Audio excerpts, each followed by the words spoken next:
expecting a big crowd. He was actually a friend of the co-founder of Valhalla, the camp clan that many of you camped with us there and back. And when he showed up the first weekend, he was like, "Oh, I want to camp," but he didn't have anything. He camped in his car. And the next weekend, he showed up with an inflatable bed and a tent that almost set itself up. And camped with us that weekend and ate our food and had a great time. The next weekend, he showed up and had brought food with him. Handed it to Kevin, and Kevin looked at him and said, "I'm not going to cook it." And Steve looked at him like, "Well, I don't know how to cook it." So we taught Steve how to cook food. At some point, he asked me, "Okay, so how do you know when it's ready?"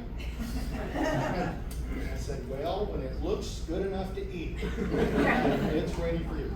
And so he brought appetizers the rest of the time.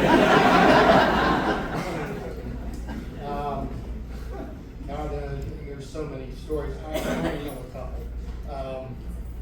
One of the funniest ones, of course, was that. But he also did an event there called the Unqueenly. Yeah, I mean that gets ridiculous.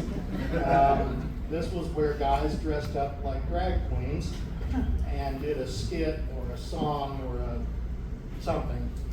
And he was really good at it. In fact, I think he won the year it was held in our camp. I think he actually won that year. And he did it every year they had it, I think. But he was absolutely one of the best ones that with his acting career, he just fell right into it, of course. He used to wear shirts that had like Super Kitty. He was really into cats. I'm sure most of y'all know that. He was really into cats, and I let somebody else tell the cake story later. But he was a lot of fun. He was just one of those happy people, always positive, always fun to be around, and he will be sorely missed.